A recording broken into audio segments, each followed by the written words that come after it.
Well, a very good evening, ladies and gentlemen. Welcome to a very, very special community broadcast here on Simsport Racing International. It's David Christie here with you in the booth, and we have got a lot of friends here with us tonight for our very special collaboration with eTeamBRIT. First off, none other than the lady herself, Yvonne Houffelaar, and joining me tonight, very briefly, because you're going to take part in this special race here at Indianapolis, a 90-minute race. Yvonne, welcome to the commentary box, and firstly, how are you feeling ahead of tonight?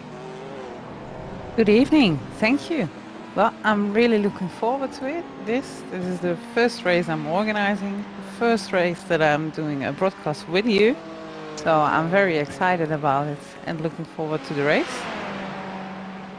Obviously, we've known about you for a number of, a number of months, a number of years, but it's only the past couple of months now you're taking this new step with eTeamBRIT, and that's now leading off into real life stuff.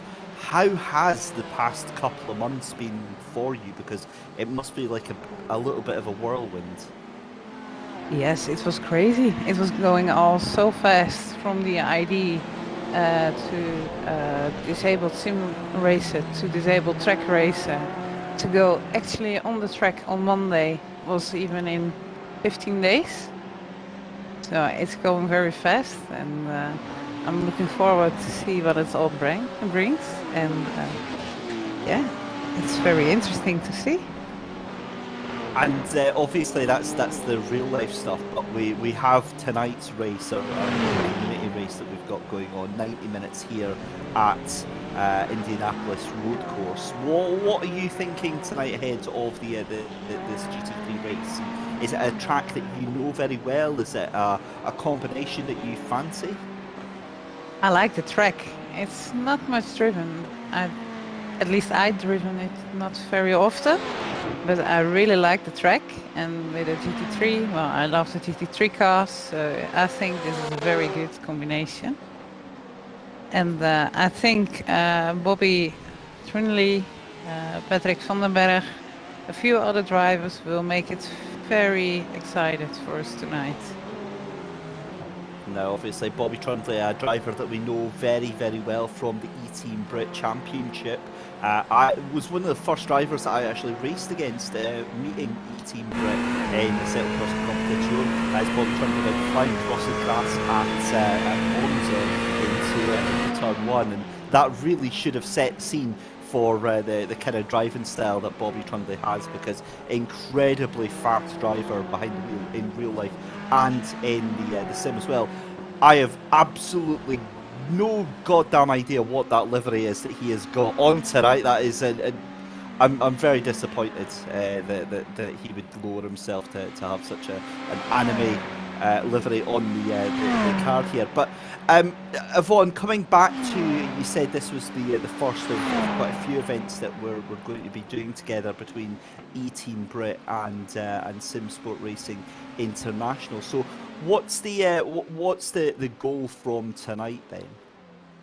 Well, the goal from tonight is to see the interest of all the drivers, and after this race to organize maybe a few one-off events and the league series. Multiple races, multiple tracks, different tracks, and that's the goal. Excellent stuff. Well, qualifying underway here then, 6 minutes 20 gone so far. As we see Bobby Trundley in the currently in pole position just now, and Van der Berg in second place. Kieran Vidago down in third as well, no stranger to the SSRI community as well. We've got Rhodes in fourth position, Voisty in fifth, Nald in sixth, Haley in seventh. I'm going to presume that's Bradley Brockies down in eighth position, again a driver we're very familiar with at eTeamBRIT. So you've got Max Spooner down there, you've got Vance in ninth position, 10th place for Ames, and then 13th place for Stephen Allen at the bottom there in the brutishly large BMW GT3. BMW seem to be the order of the day, with quite a few of them taking part in this field. We've spoken about Bobby Trundley, Yvonne. Is there any other drivers that that you think we should have our eyes on tonight? Well, I think also Patrick van der Berg. He is a very consistent driver.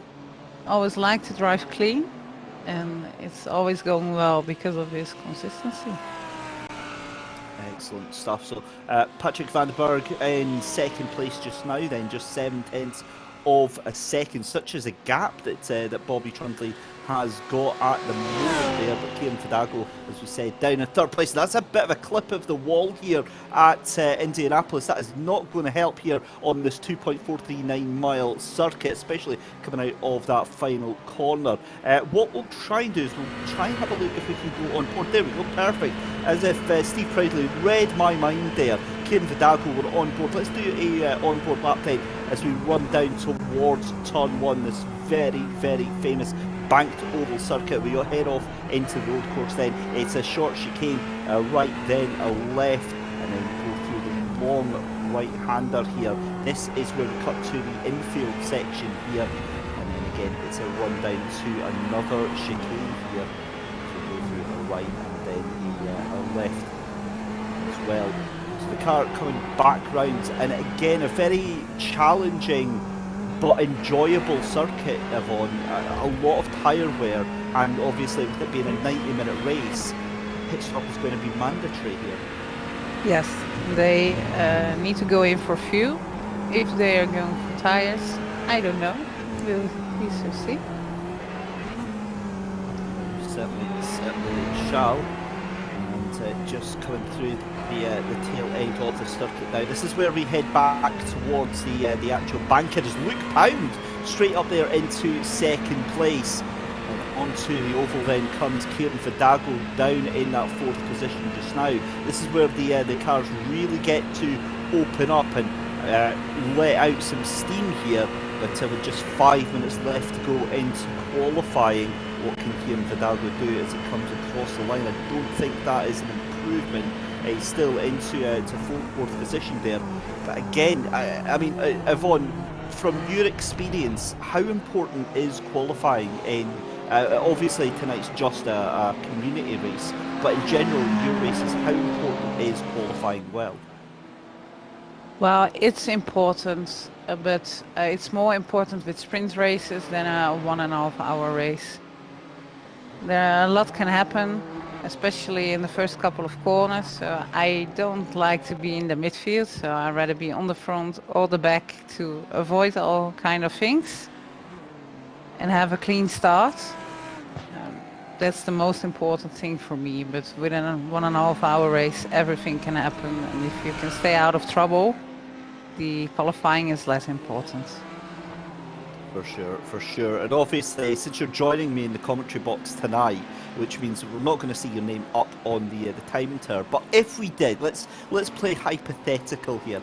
If Yvonne Houffelaar was taking part in the race tonight, where do you think you would end up on the grid here? Hopefully top 7, 8, maybe. And that is a quite a tight bunch that are in there. You know, you've always got Esmeralda van der Nald, I believe that is, in 7th place. Bradley Brocky's down there. Sam Voicey as well. So being tucked up in that mid pack, you would likely have to get your elbows out to make some improvements. Yeah, I wouldn't like to, because I like to race hard, but clean and fair. A little bit of elbows out can, but not too much.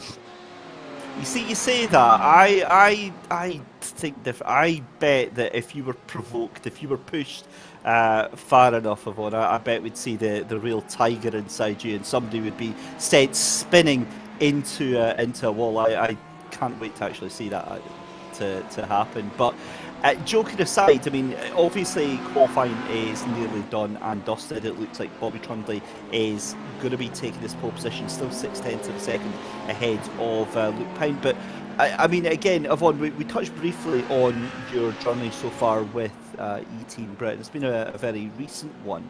But what about sim racing in general? How did that all come about?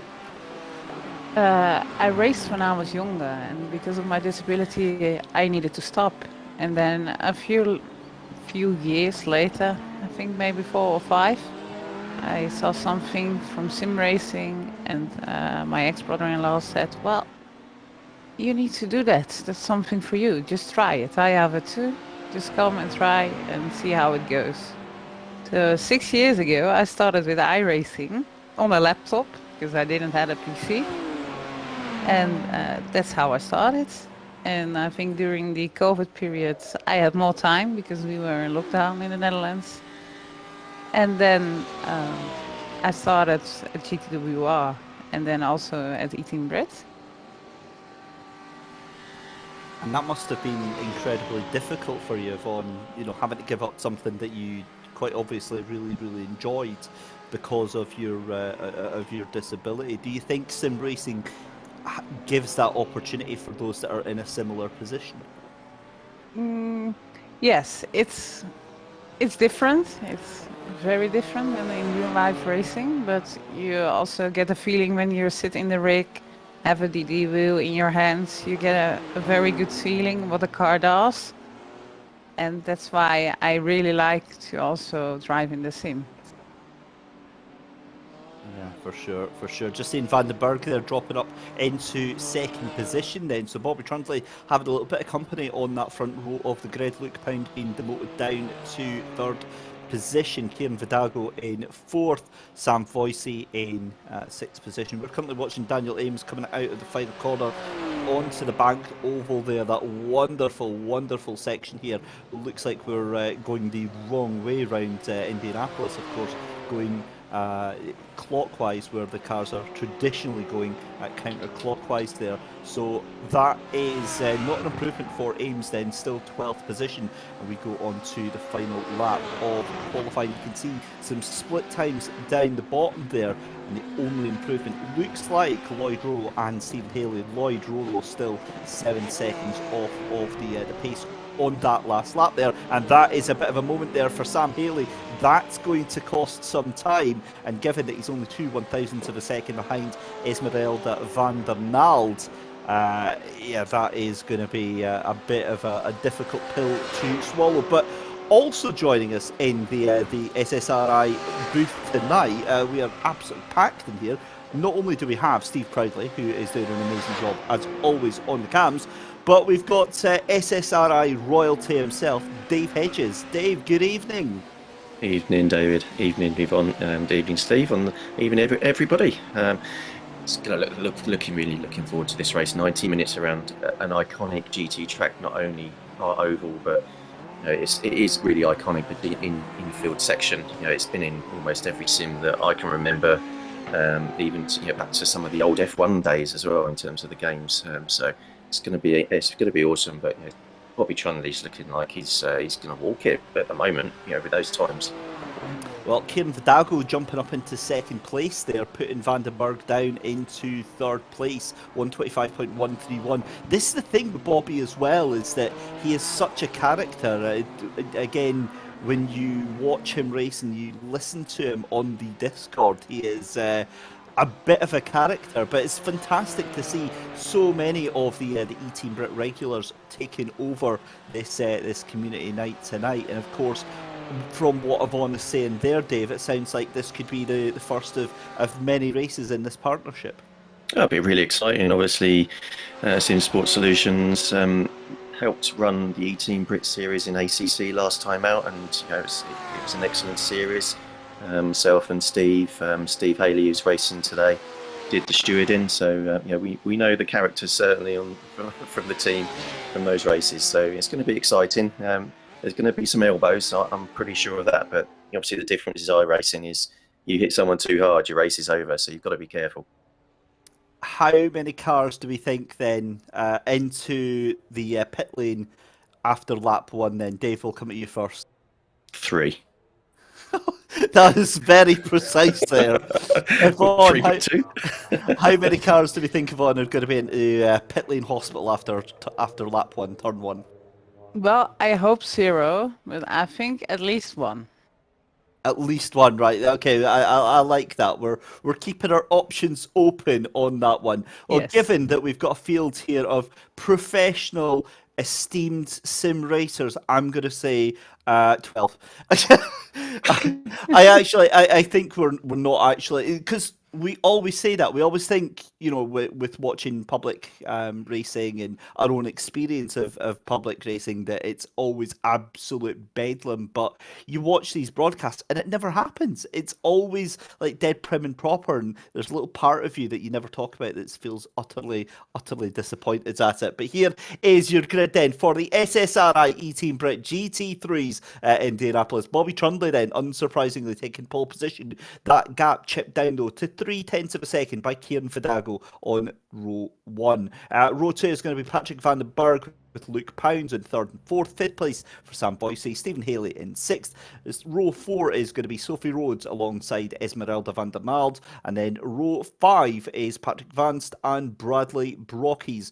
Row 6 is going to be Lloyd Rowe and Daniel Ames in 12th position. 13th place for Michael Tyler. Sandro Ballesteros in 14th. Max Tyler went off looking for some ice creams. He's down in 15th place. Stephen Allen in 16th. Sarah Dove in 17th. And Caroline Corby not setting times at the back of the grid there. So, I've got to be honest, for an invitational event on a Friday night, I am happy to have, about maybe 17, 18 cars here.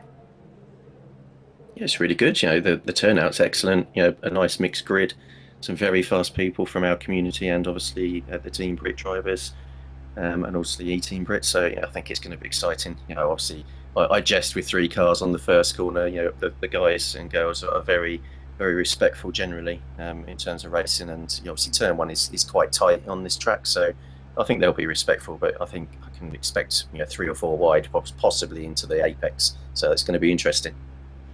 And Yvonne, just as we go on our, I was waiting to say a pace lap there, but there's no pace car, so this is going to be a standing start then. The lights are on, the lights are off, and away we go. And I don't think anybody was expecting that. We got some cars away, we got some cars into the wall. And my goodness me, that I think caught a lot of people by surprise here. And we've got contact at turn 1. Well, look, at least I was right, guys. I said 12 cars in the hospital by turn 1. I think I might be right on that one, Yvonne. Yes, I think you might be. Oh dear, that's not the best. But anyway, Yvonne, from all my time that I've spoken about you, as we see Sophie Rhodes taking the long way around the corner there, I'm wondering if there's a little bit of steering damage on that car, because there doesn't look to be much in the way of steering left on that one. But Yvonne, of all the time that I've been commentating on you, I haven't really seen you behind the commentary mic before. So is this one of your first times lurching into here? Yes, this is my first time. Oh, wow! I feel Yes. quite privileged here. So, how do you feel? Is it a little bit daunting? Well, I was a bit nervous before. I didn't know what to expect, but I'm really looking forward to it. And I like to talk and I like to watch racing. So, yes, it must be all right. You've nailed it then. So pro tips from myself and probably from Dave as well is, for me, I just open my mouth and think later. Normally that gets me in a lot of trouble, but we deal with that later after the broadcast, so it's fine. It's fine. So it's fantastic to have you in here. Sophie Rhodes, I'm not sure I'm presuming that car is going to go off into the gravel there, but Bobby Trundley is off into the sunset, so I'm wondering, with 2 minutes gone in this race out of 1 minute, 1 hour 30, if we shouldn't just give him the checkered flag already, because from the looks of it, he is pushing pretty hard already. Looking at Kieran Vidago's already out of the race, so your driver started in 2nd place there. And that's contact there, Steve Allen, and that was, I believe that was Luke Pound that got a little bit of a tap on the side there. But Dave, that start really caught a lot of the drivers out there. It did. It didn't look like they were prepared. Maybe they hadn't started their cars. There's obviously, I think Kieran certainly looked like he'd either stalled or was on sat on the grid. So I suspect he might have got collected by people who had got their cars started and were piling down the pit lane. It's a bit unfortunate, but these things happen, I guess, in racing. Maybe something to be mindful of next time out. Yeah, certainly. I remember one of the GT3 series that I was doing commentary on for the armed forces. They did that a couple of times where it was in the rules that it was going to be a rolling start, and then they accidentally set it to a standing start, and it caught the GT3s and the GT4s all out by surprise here. But such as racing, you've got to kind of roll with the punches, as it were, as we watch Patrick van den Berg then trying to catch onto the back of Bradley Brockies here. Brilliant start from Brockies up to third position, then just about a second behind Sam Haley there in that second position there. Sandro Ballesteros as well up into P5, Sarah Dove up into P7, Max Spooner in ninth position. But again, it looks like we've only got one car coming back out from pit lane. I'm starting to get worried that we may have lost about 6 cars as we see Bradley Brockies absolutely sending it there. That was an excellent move there. In fact, no, it wasn't, was it? It was Sandro. It was Patrick van den Berg that was making that move. Apologies about that. I was getting all excited, saw Bradley Brockies' name, and then realised he was the purple and blue car here. But Yvonne, from your experience in not just iRacing but on Assetto Corsa Competizione as well, if you're involved in a very early issue, as Haley's in the pit lane already, if you're involved in a very early accident or incident, what's your disaster recovery plan? Do you call it quite early and just head out, or do you try and keep the car out as long as it can? Well, it depends how much damage, but I prefer to just go further, and if it's not too much, wait till the mandatory pit stop or when you need to pit to repair it, or just drive the race out. Yeah, for sure. And Dave, again, from your experience watching these races here, to have 10 cars on the lead lap, or 9 cars on the lead lap, at such an early stage of the race, it makes it quite difficult for those cars that are down there. It doesn't. You've got to be mindful of not going to sleep as well. If you've only got 9 cars, especially if you've got a big bit of distance between yourself and the next car. Obviously, Corby Proudley up the front. He's got a 5.7 second gap now. Steve Haley's been in the pits, hopefully not for an issue. Maybe that was something that he planned on doing, an early stop. But you just got to keep awake. You can't fall asleep with these cars, because they will bite you. And although Indianapolis is massively wide, and you can run a little bit wide on the corners, you've got the walls very close on the banking there on the pit straight, as you can see, and you can quite easily hit those or run to the grass and sail off into the sunset.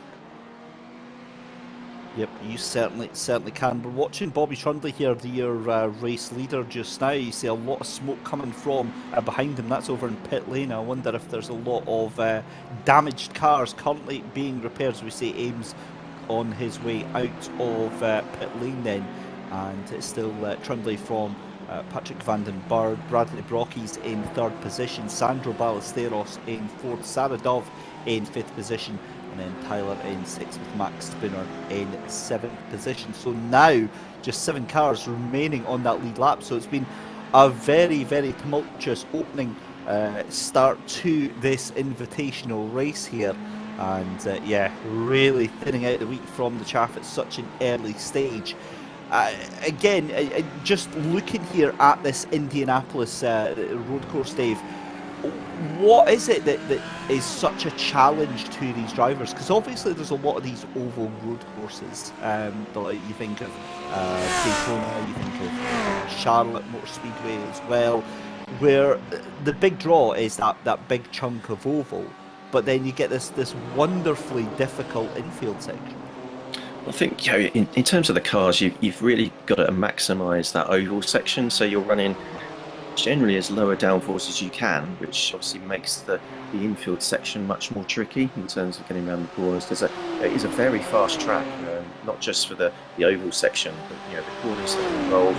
there's a lot of quick turns in there, and that really sort of makes it very difficult to get the cars turned in properly, and making sure that you don't run onto the grass or into the gravel, onto the off parts of the track, because they are very close. It is pretty much like an old school track. We think of things like Brands Hatch and Silverstone, and you've got grass pretty much covering the outskirts of the track. So you've got to be in your lines and make sure you don't run too wide. And as you can see, you've got grass everywhere. Certainly can. And Sandro Ballesteros is out of the race. Sandro Ballesteros looks to have had some sort of an issue, and he's went down from 5th position, and he is dropping like a stone. Meanwhile, Max Spooner then fighting it out with Michael Tyler right now. So at least we've got some sort of action going on right now at this early stage. Max Spooner trying to make it round the outside here, and it looks like he's done it. What a move from young Max Spooner.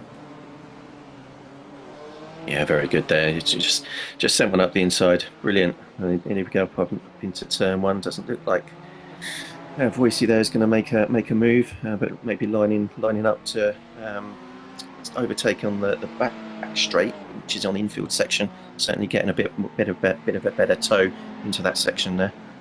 But let's see how close they get onto the back straight. But obviously got about 3 or 4 corners before you get onto that past turn 6, I think it is, and then that's into almost a 90-degree turn. So there's much more opportunity into that section as well. Yeah, for sure. As we see wide going past just out of turn number 9 there, and that allows Sam Voicey to pretty much just streak straight past there. Really nice stuff there. The other thing I was going to say, Yvonne, as well, going back to the eTeamBRIT stuff, is obviously you're up front and in charge of the team, and I always wonder, what sort of work is involved with that? What does a day in the life of eTeamBRIT head honcho look like? Well, I do a lot of meetings with other managers, also from the games that they are driving on, GT Sport, or 7, iRacing, ACC, F Factor 2, and I now also organize a race. This is also the first time that I'm hosting a session, a race session, and I talk with partners about projects, upcoming projects. I'm working on projects. Yeah, everything. So it's a fairly busy and varied task then, doing what you do. Yeah, I can do it all day if I want to. Dave, does that sound like a job that you fancy picking up? It sounds almost like we do as SRI admins. There's lots of things that we get involved with. Obviously, running series is the thing that everybody sees. But talking to potential sponsors, like the likes of yourself for commentary, broadcasts like with Steve and Tom, and now Chris Hill. There's a lot that goes into running communities and obviously esports brands as well. Much more than what people potentially would think goes into it, and it does take up a lot of your personal time. As a job, it'd be awesome, yeah. And Yvonne's very lucky to be able to take that on, as part of her journey to be maybe one of Bobby's teammates eventually. I know that is a scary thought, being Bobby Trundley's teammate, both in how absolutely madcap that the lad is, and also how insanely talented he is as well. So 12th has gone in the race then, and no surprises to see Bobby Trundley now with almost a 10-second gap over Patrick van den Berg there. Bradley Brocky's down in 3rd position, Sarah Duff in 4th position, Max Spooner up into 5th, Michael Tyler in 6th, and then it is Ames in 7th position there, and Dan Ames and then Stephen Haley down in 8th position. And I'm wondering there, Dave, if Stephen Haley being down there is a little bit of karma for him and his little comment about an all-star lineup being in the booth here tonight. Yes, it was a bit cheeky, but I've actually had a message from Kieran. He said there was quite a lot of black flag penalties at the start, so it's possible that he had to serve that penalty. Coming into the pits, I think it was only on the second or third lap, so it might be the reason why we saw lots of people in the pits at the start of the race. It is the reason. I just saw in the host settings that one incident, a point or count, 1x, is already a penalty. What? 1x, hang on, so 1x gets you what sort of penalty? Is it a drive-through? Well, or? I just had a message from one of the drivers in private, and it was for one hit. She got already 1 minute and 10 to wait in the pit as a penalty.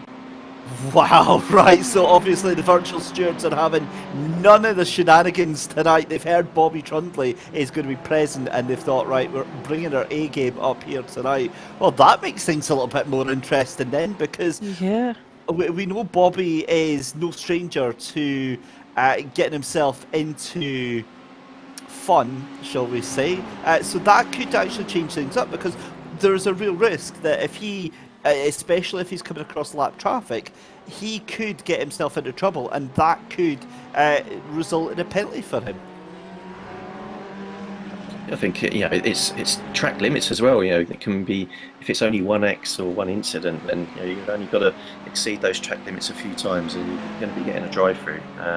So it's going to be interesting to see how well people against. Whereas with this, it's a bit of a baptism of fire. You're with all these new people that maybe you've not raced with before, but like Sam Fossey here, he's definitely not new to the game here. Onto the back then of that number 14 car just in front of him just now. That is Patrick Vance in the Ferrari up there. Meanwhile, we've got side-by-side action here. It's all kicking off here. Dan Ames trying to defend from Stephen Haley. It's not going to work because Haley just breezes on by him over the start-finish straight down into turn number 1. And that is a move done and dusted. That is the 17 in front of them of Michael Tyler that is actually up there as well just now. So he is a lap up. So Haley still trying to make this work despite being a lap down. But we cut back to Sam Fossey here onto the tail of Patrick Vance. Again, that number 14 Ferrari doing what it can to try and escape the clutches of the BMW. The M4, a fairly new introduction here to the iRacing service. And Yvonne, again, GT3 cars, one of the more comfortable classes that you're used to racing. But out of all of the GT3 cars, what's been the one that you've enjoyed the most?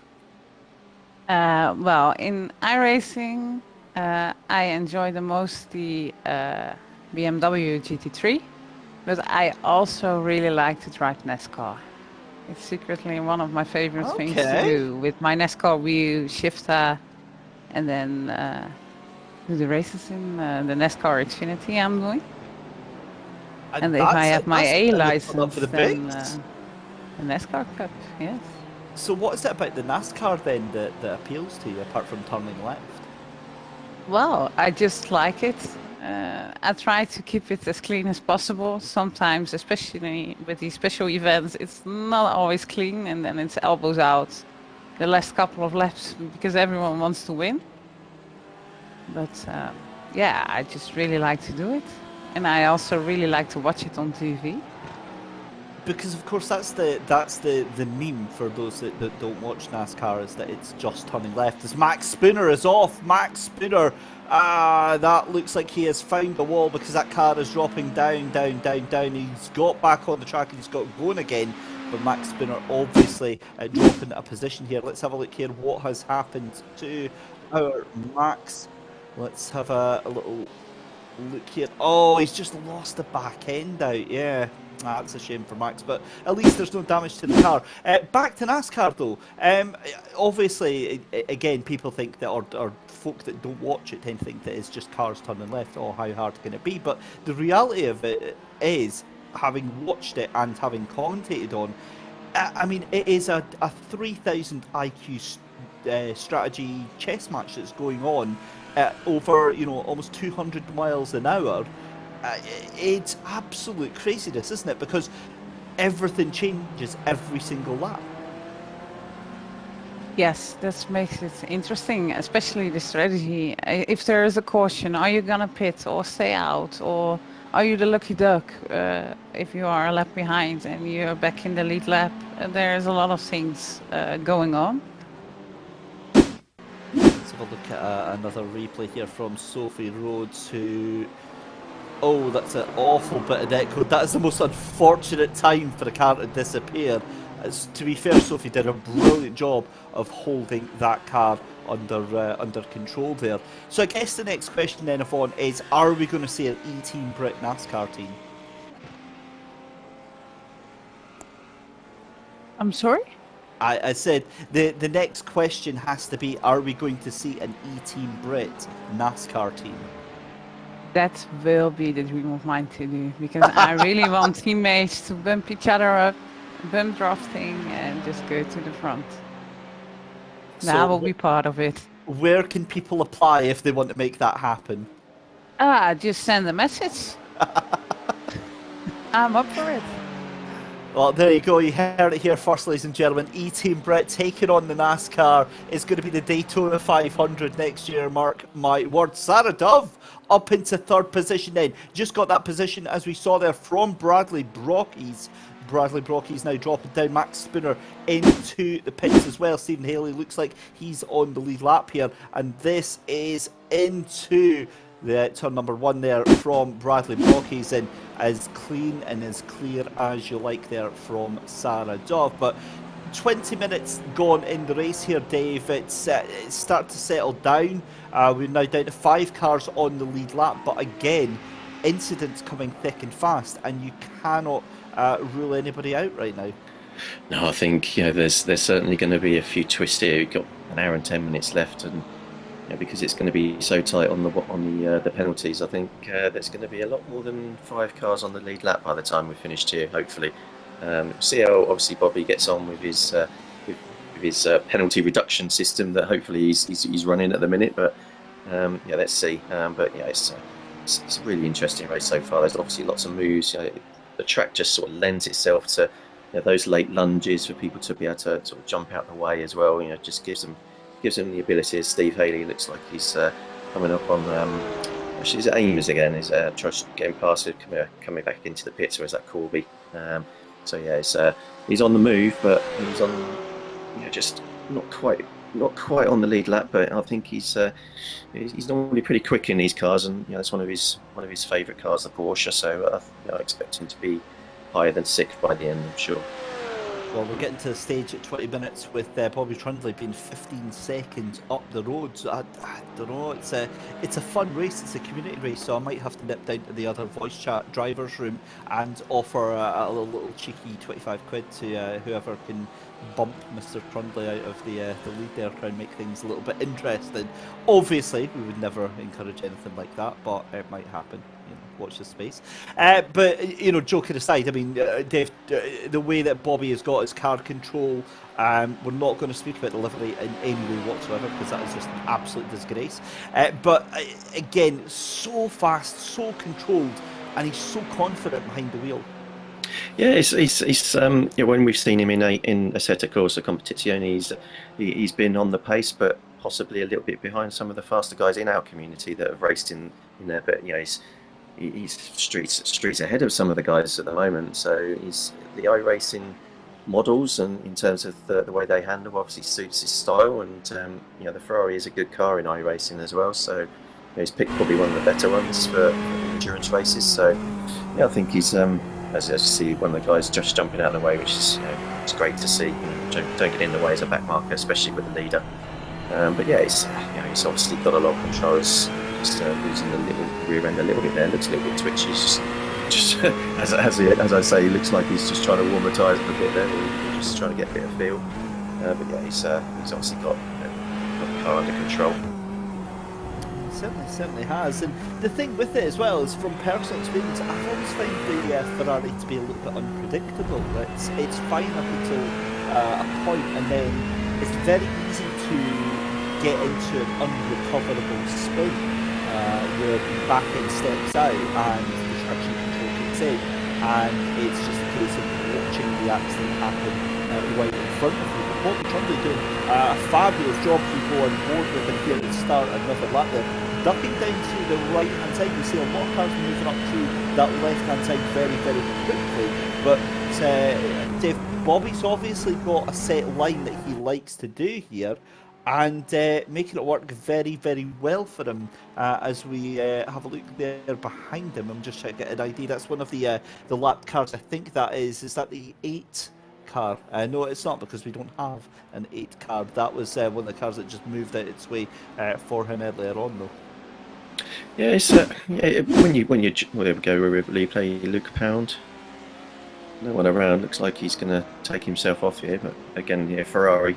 And there you go. That's the instant. Yeah, that's exactly what I was talking about. Where the back end, for no reason whatsoever, just slides out, and it's always been my one bugbear, because you drive the car in the likes of a Assetto Corsa Competizione, and it seems a little bit more stable, if that makes sense. It's again, the force feedback is something that a lot of the players gripe about on iRacing, and as an aside, I tried that IRFFB last week. Unbelievable difference that makes. But the Ferrari, just a very difficult car to tame there.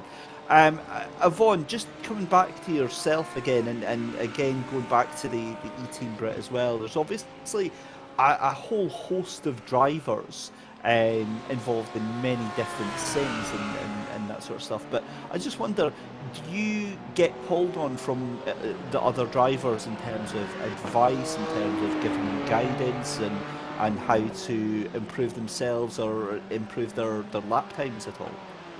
Yes, if I can help, I will do that. And especially on F Factor 2. And sometimes on iRacing, I asked for help because I needed to.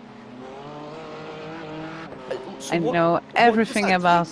What does that look like in terms of like the help that you give out? Oh, if I can give tips, or in driving lines, or is it in driving style, or we can look in the pedal input to see where we can improve, what is the difference. There's a lot of things you can do, and where you can help.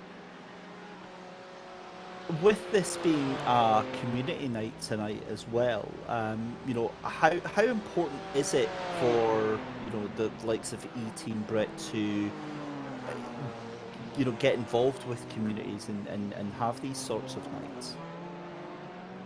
It's very important also to race with other communities, and we make new contacts where we can drive together, or we can enter other races for another season is upcoming, or series.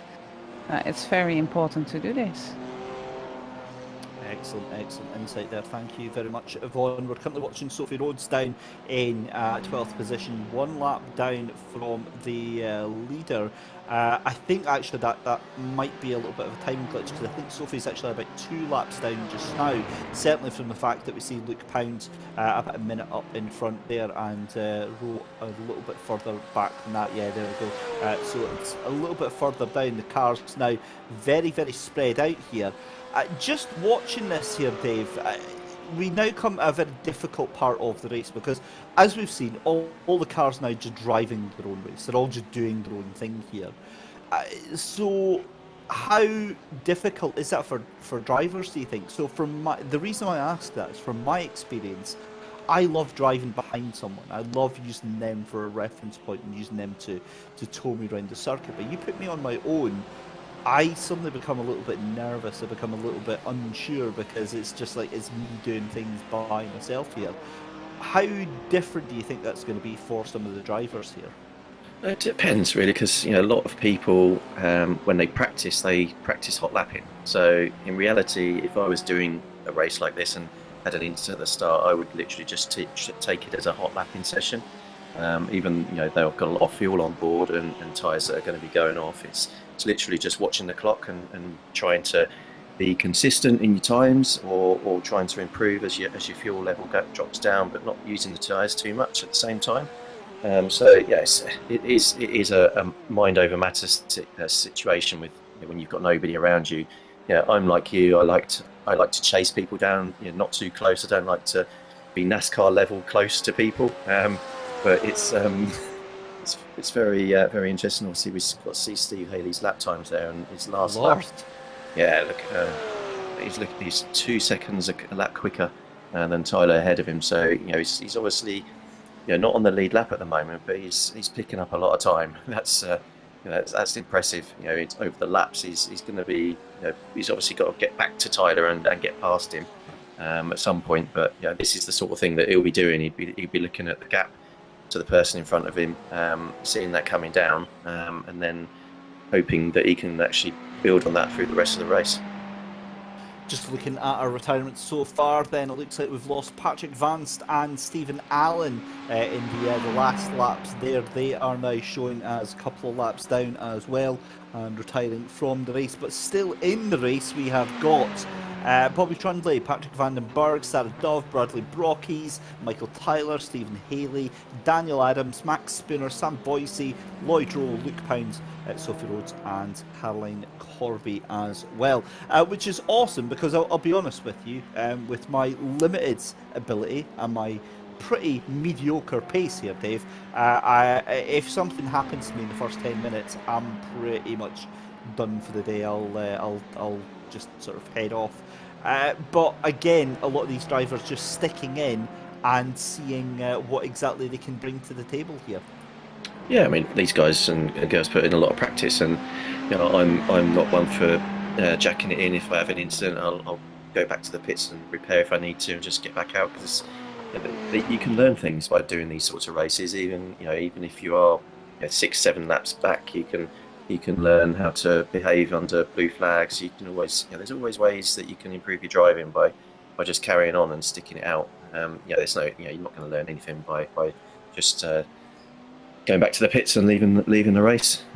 It's obviously unfortunate things do happen, but thankfully sim racing does allow you generally to get back on the track at some point during the race. Sometimes it's quicker than others, but in real world, obviously you lose a wheel, then your race is done with. But in iRacing, obviously it's a little bit like that, but with ACC you don't tend to lose wheels, but you can spend about 9 minutes trying to get back to the pits, which obviously you can ruin your race, but you can get back out and have a bit of fun. Certainly is. So let's see how this all develops here.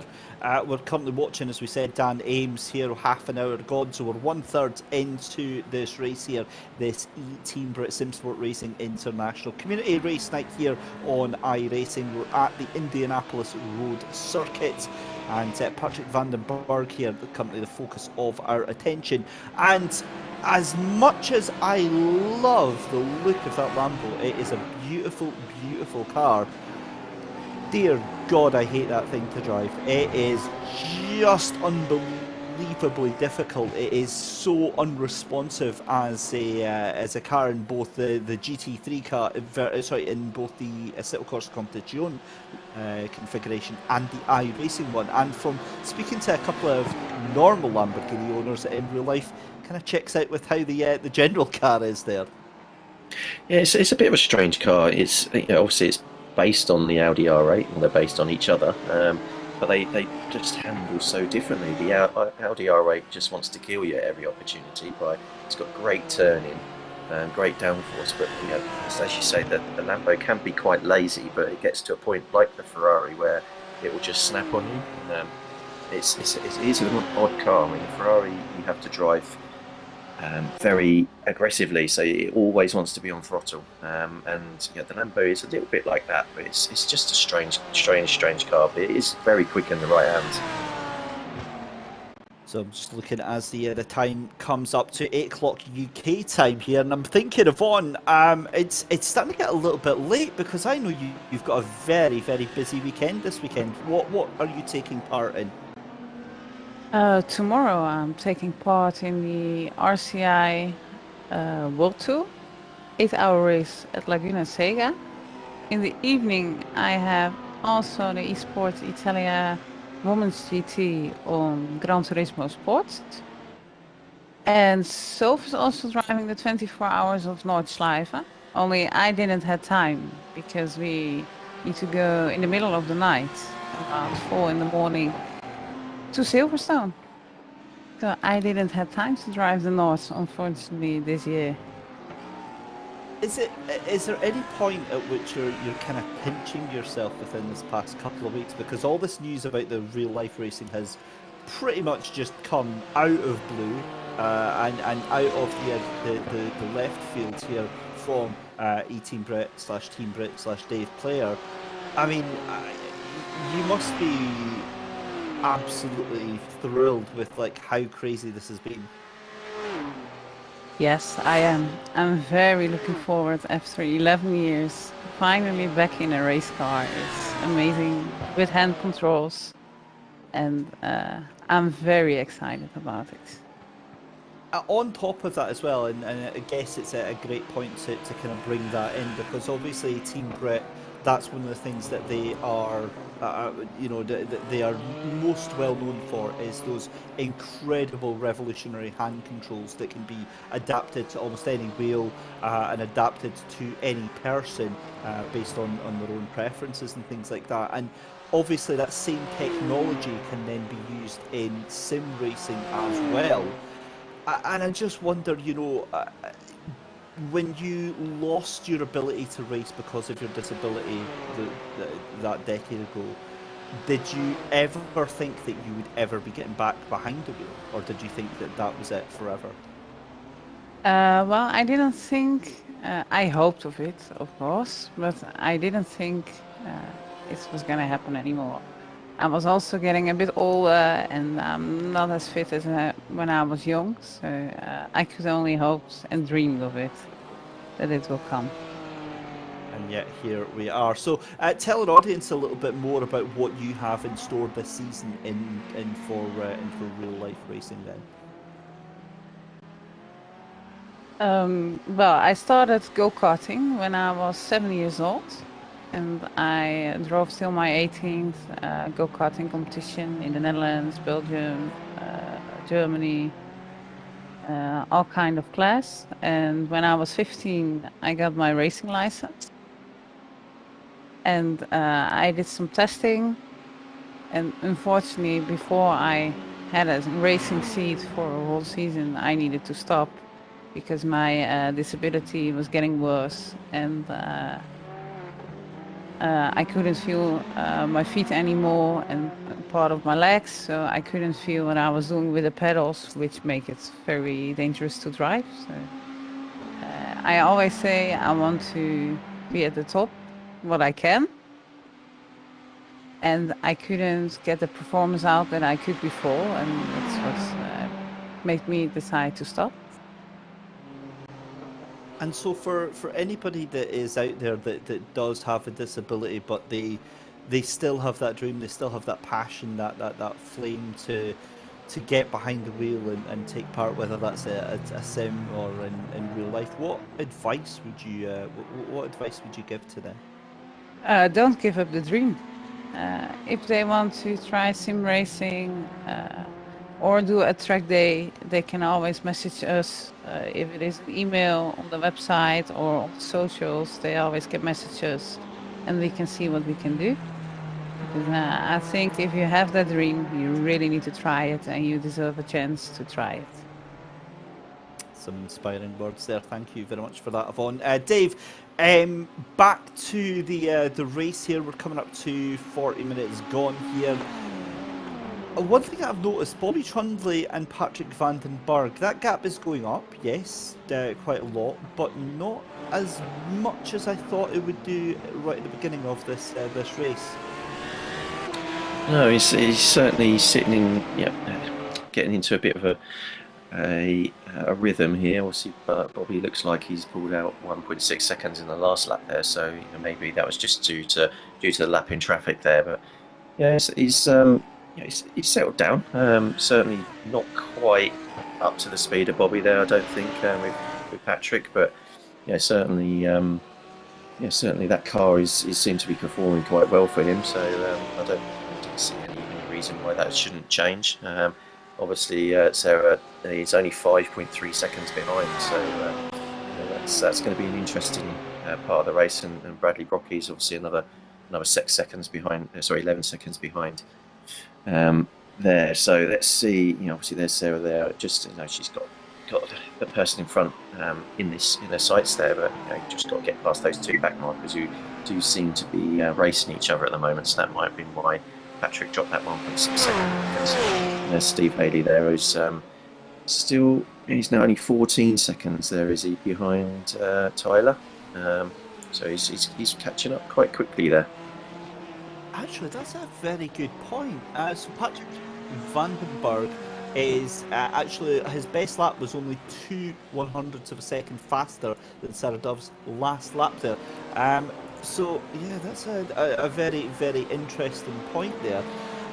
Right, I'm going to have to go and check out the YouTube channel now, because I was just so busy on the race, but I've been lovingly informed by Steve Proudley, our broadcast director, that we've got a poll up here, Dave. Yeah, we have. Can Steve Haley get on the podium? So we've got what looks like one vote at the moment. That's not by as much, is it? Hang on. Should that not read, should Stephen Haley get on the podium? That it should be like a permission-based thing. Should we let him onto the podium here?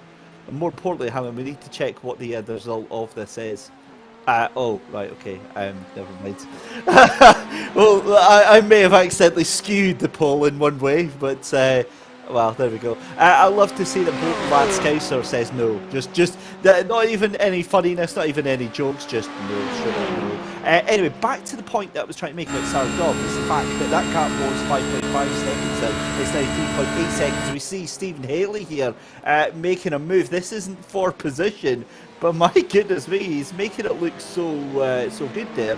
And that purple and blue car, now who is that again? That is, it's not Max Spinner, is that Bradley Brockie's actually, that's just behind him? It is! Oh my god, look at me, it's sounding, Dave, like I am vaguely competent and I have a clue what I'm talking about here, but Stephen Haley's shown the pace that he's got in the car. Sarah Dove just set her personal best last lap round there, 125.92, that gap under 4 seconds here. Yeah, she's really got the bit between her teeth. Yeah, she's certainly pulling the time on Patrick there, and obviously the fact that Steve's just breezed past Bradley Brockey just shows the pace he's got in his car. I might be changing my vote from no to yes. You can't change a vote. I've voted for it, unfortunately. Very good evening to Martin Buchan. Why is he not here tonight? I think, to be fair, it'd be interesting. I think Bobby Crumley would have a run for his money if Martin Buchan was here, because Martin would be, I think chasing him down quite hard while being 2 or 3 laps down as well.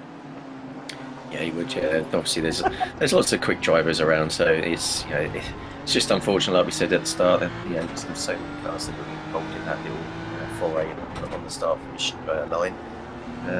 But yeah, there's still plenty of time left.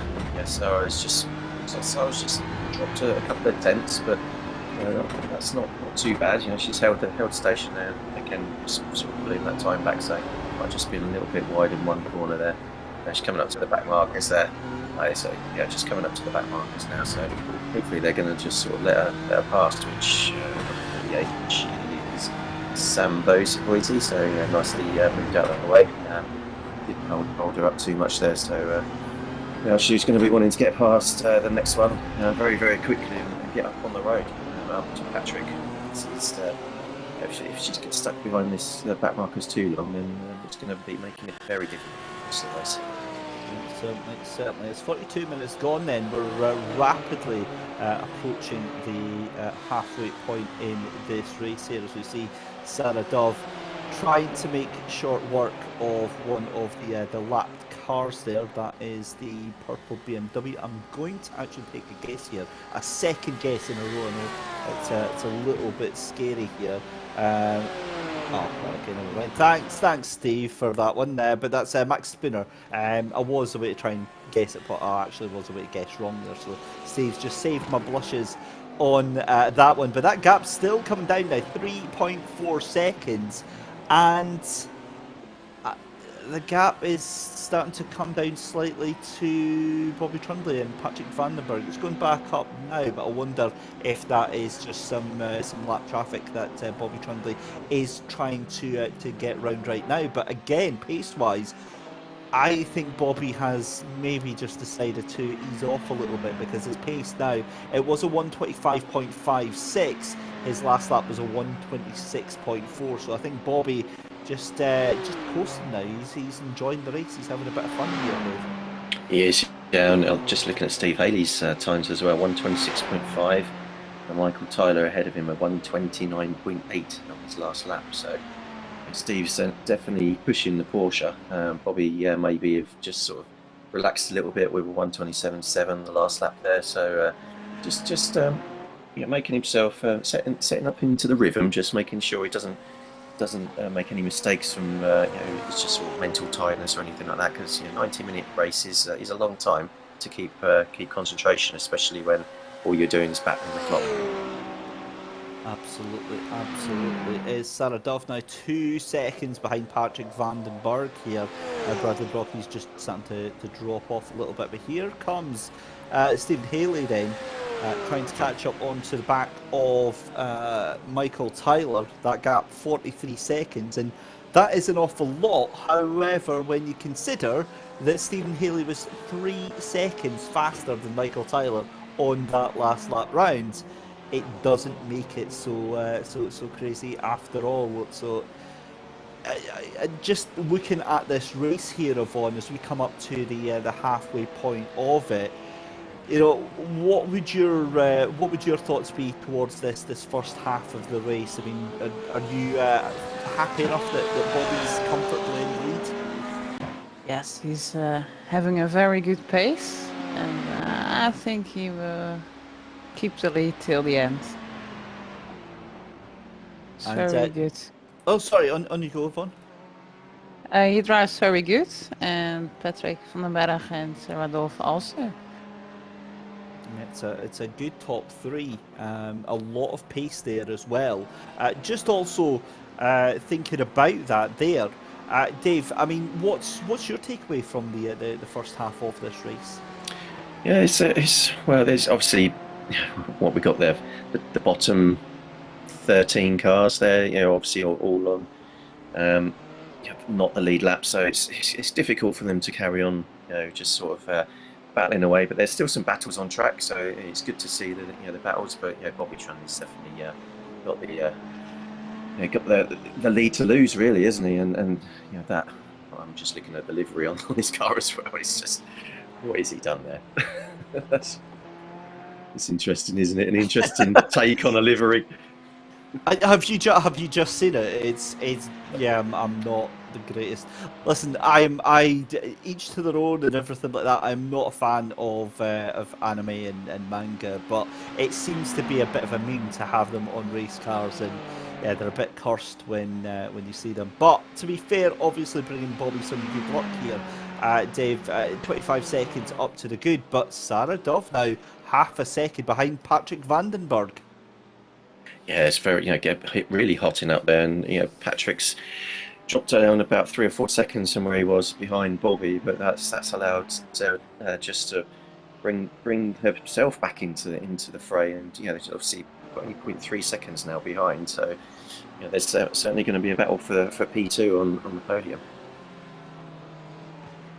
Certainly is. So 46 minutes gone and under the book here at Indianapolis Road Circuit. Watching that gap between Sarah Dove now and Patrick Vandenberg. In fact, it'd be great if we can actually have a little look at that fight for second place, because that is developing very, very rapidly indeed. Bradley Brocky's in 4th, Michael Tyler in 5th, Stephen Haley in 6th position, and then it's Ames down in 7th position, Max Spooner in 8th, Sam Voicey in 9th, and then it is Rowe and Pound in 10th and 11th place just now. So I'm trying to work this all out here, because I'm pretty sure that the likes of so Tyler is a lap down anyway, but I'm just looking at this.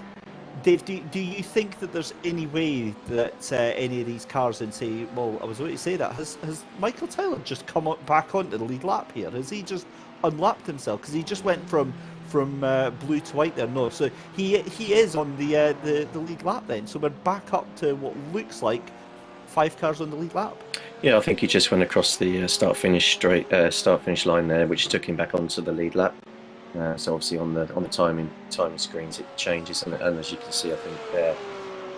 So Steve Haley, I think he also is ahead of Bobby in terms of on track. So he'll be also on the lead lap when he comes around.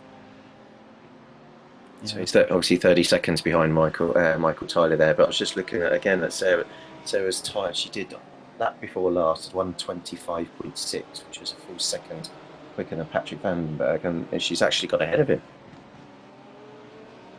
There we go then. Sarah Dove making short work of Patrick Vandenberg, and look at the speed in which Patrick is dropping down in that 3rd position here. Tyres are going to be an issue. And Yvonne, I'll come to you in just a second here. Here's a replay of Sarah Dove, makes it look very, very straightforward. So, Yvonne, obviously coming into the stage where pit stops are going to be a bit of a factor here, and I want to pick your intellectual strategy 3000 IQ brain right now. What would your strategy be here if you're in this race? And again, a lot depends on position and things like that, but would you be taking tyres, or would you just be taking fuel, or would you be taking both?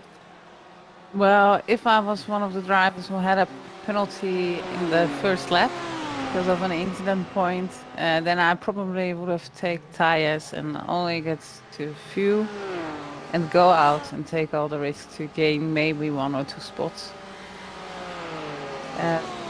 It also depends how much tire wear there is. If it's not much, if it's above the 60% or 75%, after the first half of the race, I wouldn't change them and just go through and only get some fuel. And Dave, same question for yourself. Yeah, I think it depends on what your race is looking like. If you want to get racy and you really think you've got a chance of, as Steve Haley nearly loses a rear end and goes into the gravel there, that's going to put his chances of catching Michael Tyler to bed, I think, really. But yeah, just back to the point is, if you think you're going to be able to go racing, then you really want the tyre under you. But if it's touch and go, so it looks like you might just got a bit of unside there, and Caroline Corby there just also doing the same thing. It's a bit of a strange one. Maybe there's a bit of oil on the track there. I think that was a bit of a sympathetic off track there from Stephen Haley in the Porsche. But again, tyres are going to be becoming an issue here as we get to the end of this hour. Certainly from the aggressiveness that some of the drivers have been taking as Sophie Rhodes now off track, and presumably either into the infield section or into a wall. We'll get an idea on where exactly Sophie is right now, currently down in P12. But yeah, got going again, so obviously some sort of an issue there for Sophie. But keeping an eye on Stephen Haley here, trying to catch down onto the back of Michael Tyler, who quite honestly is looking like he is going to get that position caught up very, very quickly. That gap now 36 seconds, and they are both a lap down on the leader right now. Bobby Trundley, though, still in the lead of this race. 35 laps gone. We're about to start lap number 36. Sarah Dove in 2nd position. Dave, 15 places up for Sarah Dove, right at the back of the grid. Didn't put a time in. That has to be, I mean, something that we've overlooked, but it's one of the most incredible parts of this race. Oh, it's the iRacing hack, isn't it? Start from the pits and wait for the carnage to ensue. But obviously she got off the line very quickly and cleanly, which has helped her stay on the lead lap for starters, but also not get any black flag penalties from having any contact or anything like that. So, but then she's managed to just settle down and get the pace, towards the back, the mid part of her stint. It's impressive the times that she's been putting in. When other people have been really struggling to sort of do the 25s or low 26s. She's just done a 26.0 with Patrick Vandenberg at 26.9. So she's really got the pace in that BMW at the moment. absolutely does. And my actual worry now is on Sarah Dove as well, because if I'm being completely honest with you, Sarah Dove actually has about the same pace as Bobby Trundley here.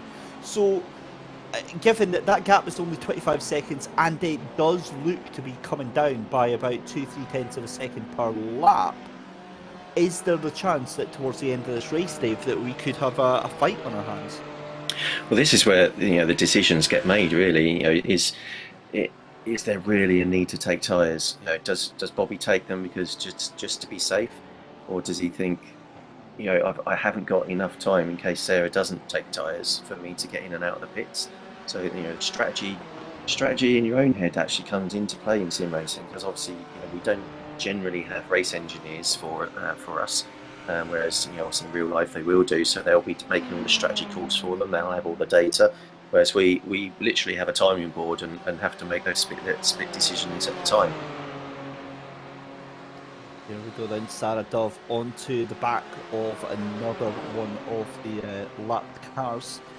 So let's go back to that poll on YouTube then, because Stephen Haley getting onto the podium, we've got 7 votes in. It's looking like, Dave, I think that we've tipped the balance in the favour of no here.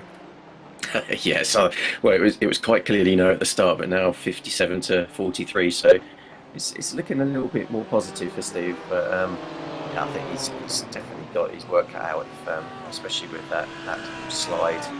That's not going to do his rear tyres much help. Towards the back end of the race, obviously we've still got 36 minutes roughly to the end of the race. So he's going to be hurting those rear tyres, I think. But we'll see. Yeah, it's good for people to keep voting and see if he does get there. There's no prizes other than some gloating on the Discord server. Max Spinner there coming into a bit of an issue there. Touches the grass, so easily done on the outside of that sweeping left-hander there, and it just spins the car around. So he gets going again, but the damage already done then for Max Spinner here. And again, with it just being a fun race, I guess quite a lot of the drivers will maybe be in voice chat with each other and just enjoying a bit of a Friday night get-together. Yeah, it's always a bit of fun. The community's always doing something, almost every night, be it Euro Truck Simulator or a bit of iRacing, a bit of ACC, AC races on a Sunday as well. And we just started doing a little bit of race room with the Formula 3s, which is going down very well as well. Lots of very close racing. And we've got a Richard Burns rally channel, so anyone who wants to hark back to the days of when graphics weren't as good as what we're seeing tonight, but the handling was very, very realistic. You can always come and have a play on that as well, and do some rally stages against some of the other community members. It really is a testament to that game. I mean, it's not a game that I've played myself, but the fact that it's so old, as Bradley Brockie's into pit lane for his pit stop then, a game so old is so well revered in this modern day of like Settle Course Competition and iRacing and ray tracing and beautiful looking games, and Richard Burns Rally. Fair enough, I mean, it can be brought up to date with mods and things like that, but yeah, it's still, you can't beat the classics, I guess. But on that note, I mean, obviously I was taking part in the, which reminds me, I'll have to take part in the final round this Sunday, the Clio Cup that was done by SSRI, and a wonderful, wonderful experience to be part of that. But it also brought into my mind, Yvonne, just a question I asked you earlier on, because we were talking about calendars and Friday nights and things like that, and it made me think that you must not have, with taking on this eTeamBRIT stuff and with how busy your sim stuff was before anyway, I mean, you must not have a lot of free time to yourself or to spend with Sophie. Well, luckily Sophie and I have the same interests, and she is also sim racing and driving in the same teams as I do. And that makes it a lot easier to spend time together. But I don't have much free time.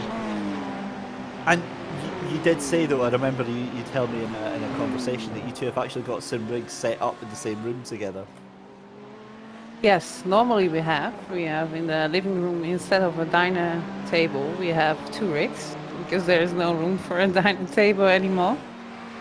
And now we are in the Netherlands, and she's sitting on the dinner table with her Thrustmaster wheel and the garden chair, and I'm sitting in the chair on my laptop hosting the race. Well, a fun time nonetheless, and it's always great when you've got those shared interests, because despite not having a lot of time together, it's still quality time. Bobby Trundley into the pit lane. So, Dave, this is a big moment in terms of strategy. Bobby needs to make sure this is a good, clean, crisp pit stop. He does, and what I'd be looking for as well is just try, because obviously Sarah hasn't come out, sorry, gone back onto the pitch yet. She'll be able to see how long he was in the pits for. She's done her homework as well, just to see how long it takes to change tyres. So you can see, as Bobby changed tyres, is that going to give me an opportunity to maybe get a little bit closer or jump him in the pit stops? He's been sat in the pits now for 45 seconds, so it's a very long stop. So it's see how it goes. But it'd be interesting to see if Sarah does actually decide to do the opposite to what Bobby does. Certainly is. So Sarah Dove now takes the lead of this race. Bobby Trundley jumps out of pit lane. We are almost into an hour, so 2/3 of this community race here, this eTeamBRIT Simsport Racing International Community Race, is almost done and dusted.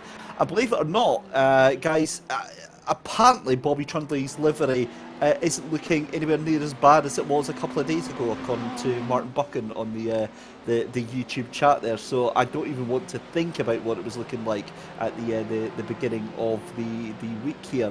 But also great to hear so much of the feedback. OTT Atom actually saying that the livery was his fault.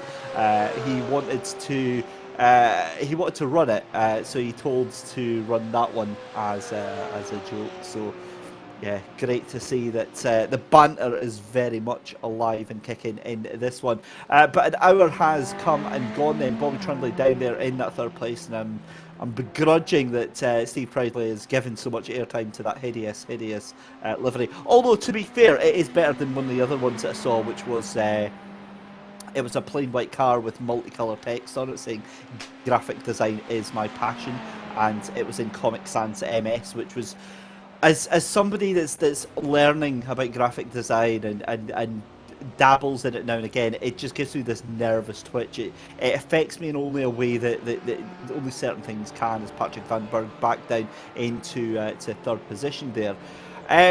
Joking aside though, Dave, Bobby Trundley now a minute behind Sarah Dove. Now, obviously, the more that Sarah is out, the less fuel she has to take.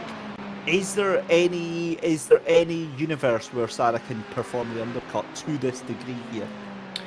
I think it's possible, but obviously if she doesn't take tyres and she gets the overcut or the undercut, then it's going to be very difficult to keep Bobby behind if he has taken tyres. I mean, just Patrick Van der Berg there, 1 minute and 3 seconds in the pits, whereas Bobby was in the pits for 55 seconds. So we've still got Michael, Tyler and Zara to take their pit stops now. So it's going to be interesting how the last sort of 25 minutes of the race plays out, especially if Zara's really fueled that car really as much as possible.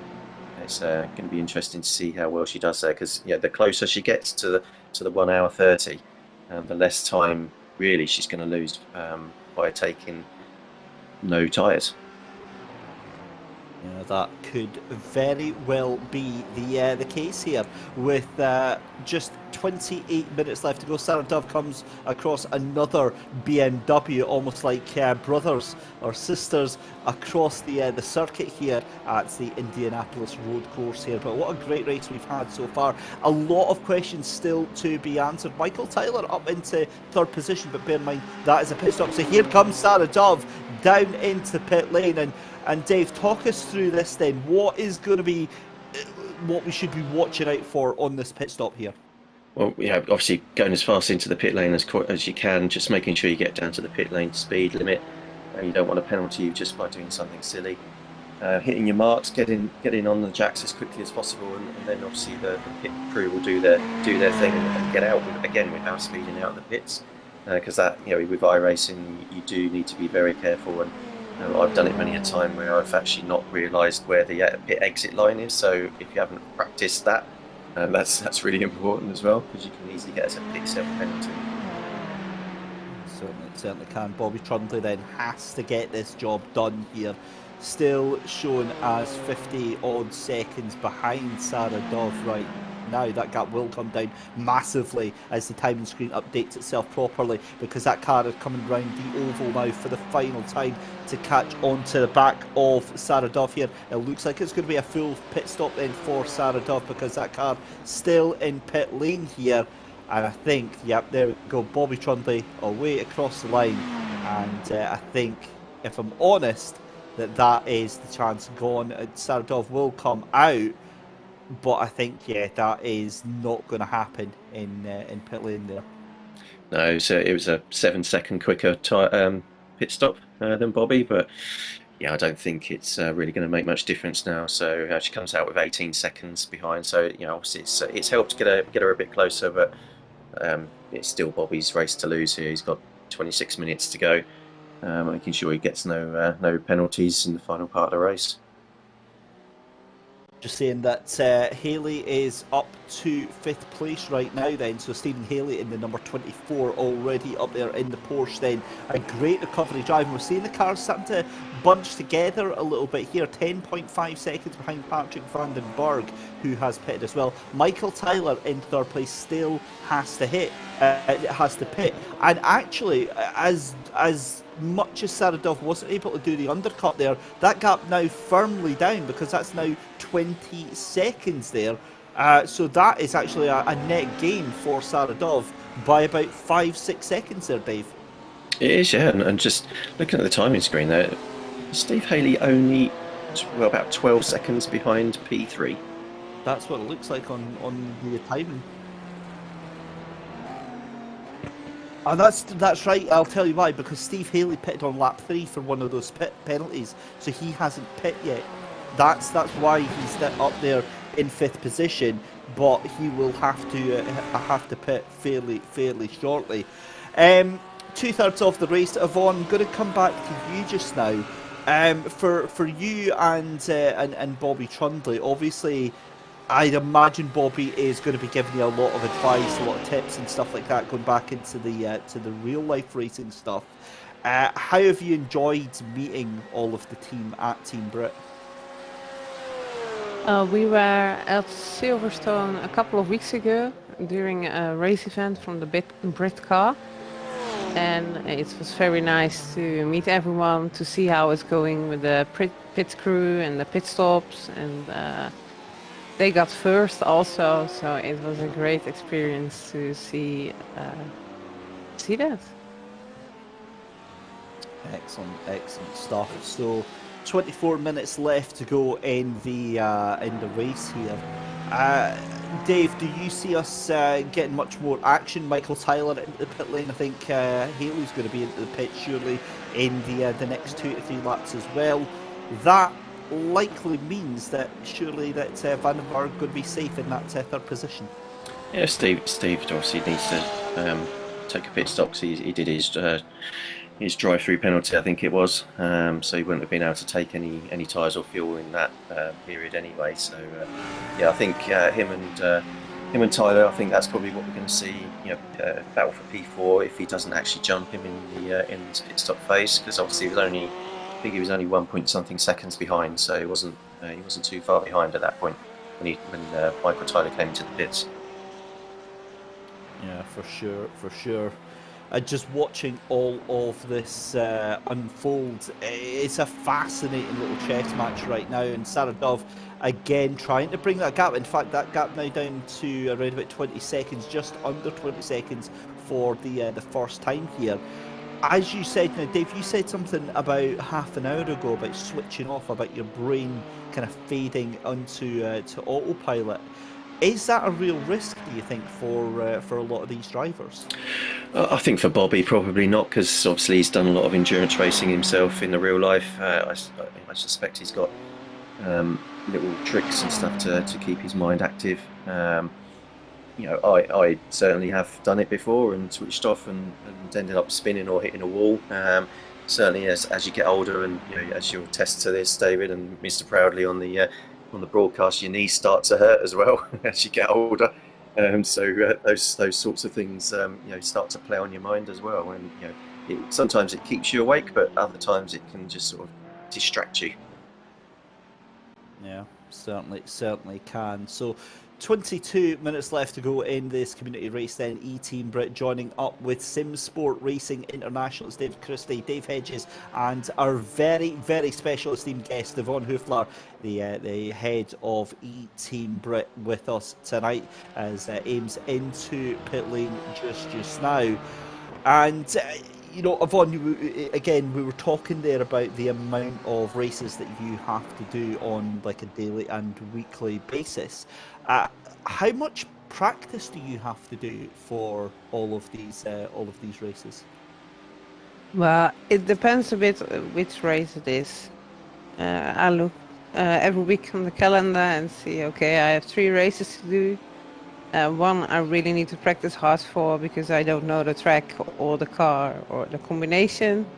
One is in the ACC with the Bentley. We call her Bernadette because we drive it always. And I have a lot of experience on the track, then I practice less. And also the more important races we practice more for. I just look on the calendar what I need to drive and what is needed to practice more.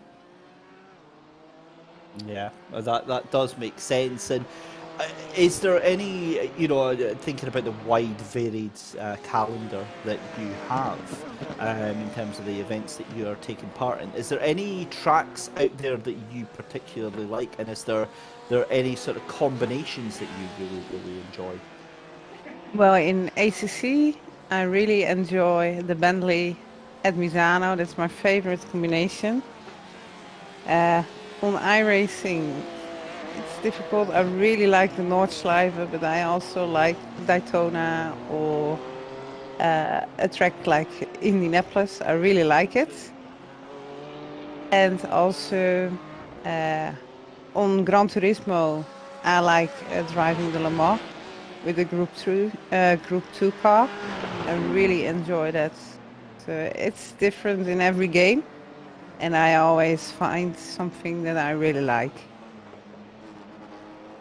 Yeah, excellent stuff. And again, Yvonne, obviously not wanting to bombard you with the questions here tonight, but you are, as I said, our guest of honour here in the virtual commentary booth. And obviously, commentary is not your full-time job here, but do you think it's something that we could tempt you into? Could we get you doing some play-by-play commentary for us at some point? Oh yes, definitely. I really talk and I like to watch racing, so it's a perfect combination. I'm up for it. I like it. I think we should do it right now. I think we should get you commentating us through a lap of Sarah Duff here. Well, I first want to say, Sarah Dove, I spoke with her today. She renewed her iRacing yesterday for the 24 hours at North. And I said today to her in a private message, I said, hello, how are you? Because that's always how I start a conversation with all the drivers. I said, I have a question. Tonight is the race at Indianapolis with a GT3. Would you like to drive it still?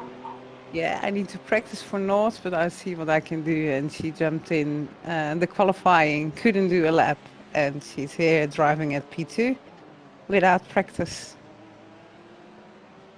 That is quite the turn of events. Now, both you and Dave Hedges have said Sarah Dove. So am I right in saying that it is Sarah Dove and not Sarah Dove as I've been pronouncing it? Well, maybe I said it a bit more Dutch than normally. But I'm Scottish, Yvonne, so I mean I get a free pass to butcher. She is Scottish as well. Yeah, but you know that means we get to butcher each other's names then, so it all cancels each other out. However, I've just noticed, look at that gap, that is still coming down. That's now 19 seconds, nearly down to 18 seconds. So yes, I think that there's a little bit of gap management in here, but that does start to open the door very, very slightly. Dave, coming back to yourself now, we're about 15 minutes away from the finish of this race. Do you think Bobby is now just trying to manage this race home? Yeah, I think he is. Yeah, he's probably taken the foot off a little bit. Zara's has just literally put in a 1:25.7, so only 1/10 off the fastest lap there.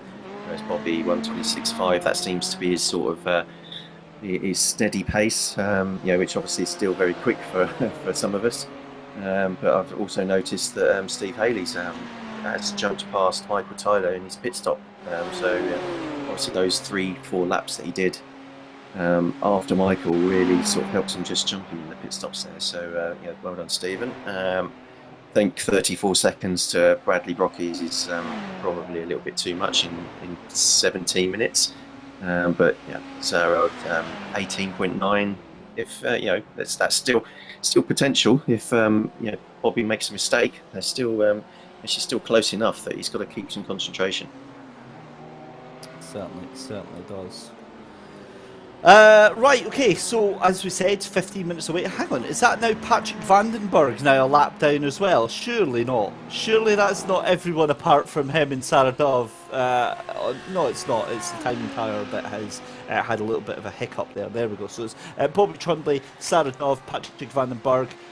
You've got Bradley Brockies on the lead lap as well, Stephen Haley and Michael Tyler all just on that lead lap, although Michael Tyler about 8 seconds away from getting put a lap down as well. Lap times then, Bobby Trundley last lap there was a 1:26.24, Sarah Dove 1:26.03, Patrick Vandenberg is 1:26.98, Bradley Brockies 1:28.3, Stephen Haley doing a 1:26.7, so that is still really, really good pace from Stephen after that pit stop, and Michael Tyler 1:27.72.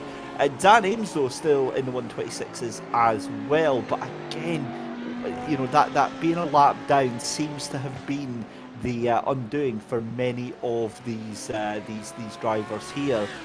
That gap's still 18.5 seconds here. Let's have a look what happened to Caroline Corby here. And David, it's safe to say Caroline, I mean, really, really giving everything that they can tonight, but just maybe pushing that car a little bit too far.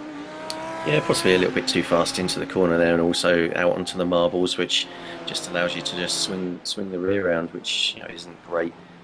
But if you push in hard, or you lose a little bit of concentration, like we said earlier, then you can just make those little mistakes, which can cost you a little spin.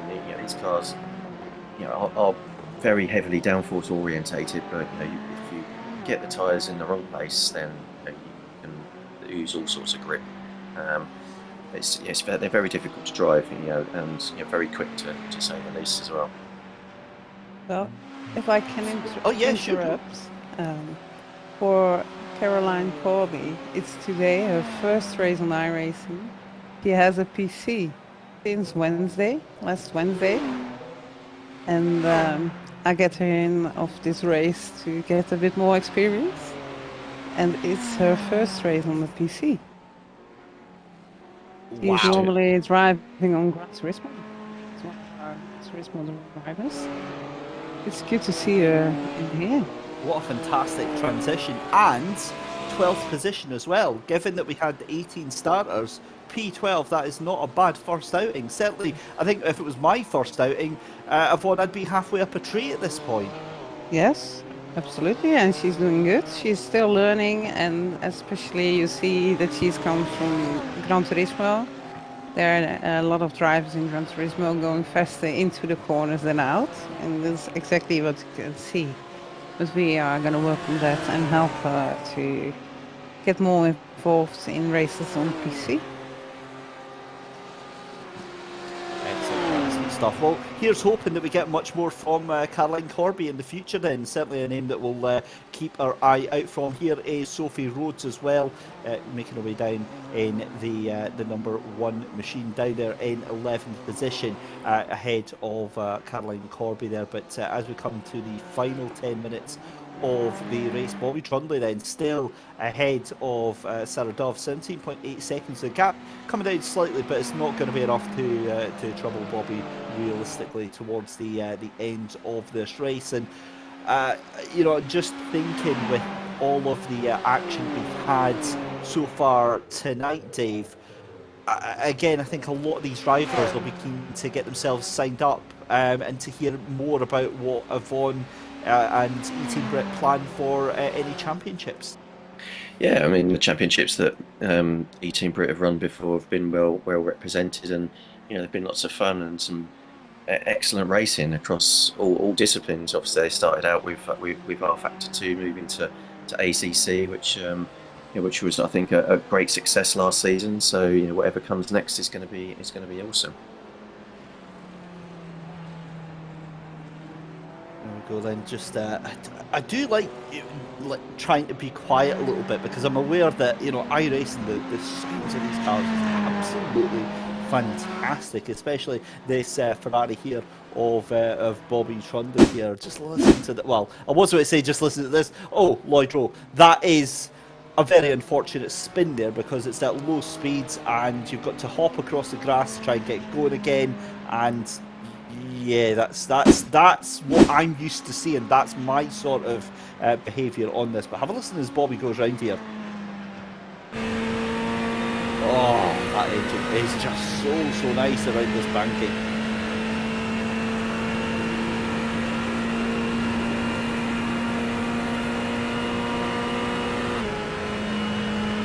Bobby Trundle going across the start-finish line to start another lap. 10 minutes left to go here. Yvonne, are you surprised to see so many cars a lap down, or at least several laps down at this stage of the race? And we've lost, what, 5 cars out of 18?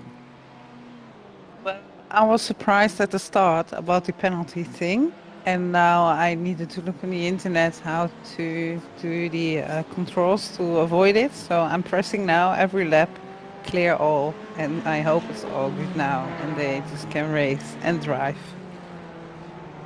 Because for every X they get a drive-through or stop and go, and I didn't know this when we set it up this afternoon. And it will definitely go different in the racing series or other one-off events that we are going to organize. It's you can imagine the shock on their faces. It's like one incident and they get a stop go penalty. Well, That's, I think especially my face when I hear this from Soph, and then someone in their voice that said, you need to look on the internet, you can find codes what I need to type, and it's working, so that's good.